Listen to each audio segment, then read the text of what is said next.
Es esmu Jānis Kriķis, un šis ir Pauls Pumburs. Mūsu prezentācijas tēma ir cilvēka evolūcija. Kuras no mūsdienās dzīvojušām sugām cilvēkiem ir visradniecīgākās? Cilvēks pieder pie zīdītāja klases, jo viņam ir zīdītāja klases pārstāvjiem raksturīgas pazīmes.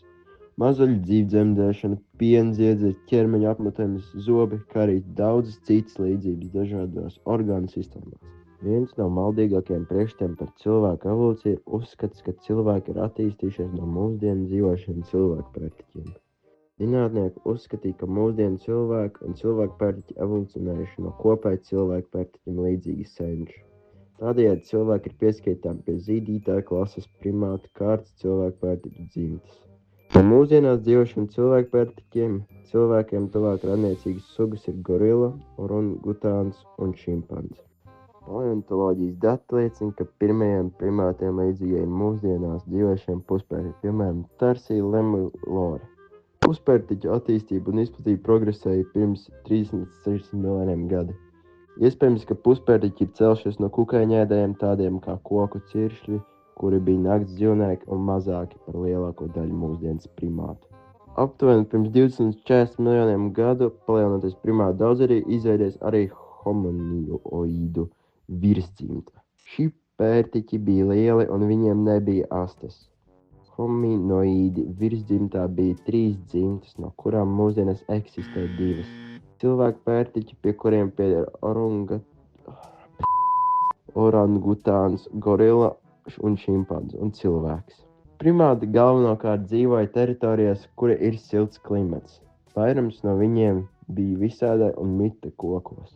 Šiem dzīvniekiem bija svarīgi precīzi novērtēt attālumu līdz cietiem priekšmetiem, centrēt skatienu uz noteiktu objektu, spēt noturēties zaros un mācīt satvert priekšmetus. Kur un kā aizsākās cilvēku sugas attīstība? Pastāv uzskats, ka cilvēku attīstības pirmsākumu meklējam Āfrikā, aptuveni pirms 4 miljoniem gadu. Šāda vecuma nogulumos ir atrastas cilvēku vēsturisko senču australopiteku fosilijas.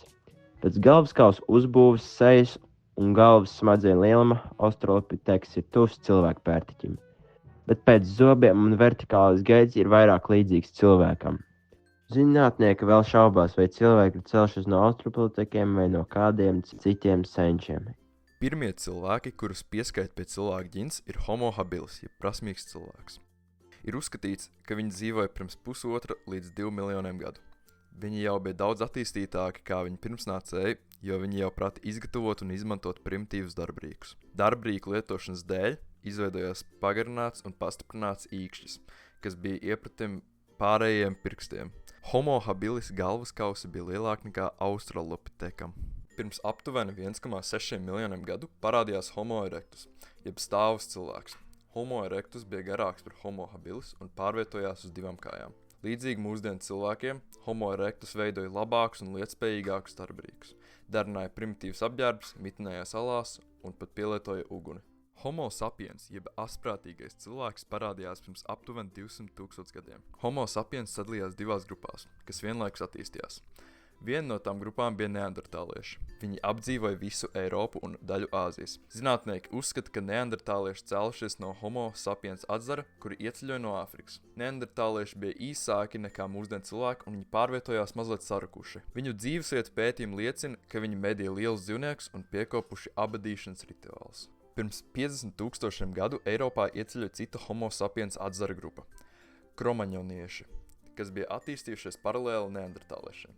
Tie pakāpeniski izkonkurēja neandertāliešus līdz izmiršanai. Ir domāts, ka neandertālieši iespējams izmira dēļ klimata pārmaiņu pielāgošanās grūtībām. Kromaņonieša galvaskauss stipri līdzinās mūsdienu cilvēku galvaskausam. Viņiem bija attīstīta māksla, ieroču darināšana un pat metāla apstrāde. Viss šis liecina, ka kromaņonieši darīja kaut ko, kas ļāva viņiem labāk sastrādāties kopā un kļūt par dominējošo sugu pasaulē. Zdorova! Viņi runāja ar valodu. Cilvēka ķermeņa uzbūve ir knapi mainījusies pēc tam. Ir bijušas milzīgas izmaiņas cilvēku uzvedībā un sabiedrībā, jo ar cilvēku salīdzinoši lielajām smadzenēm tas viss notiek ļoti ātri. Cilvēki ir kļuvuši par galvenajiem uz šīs planētas.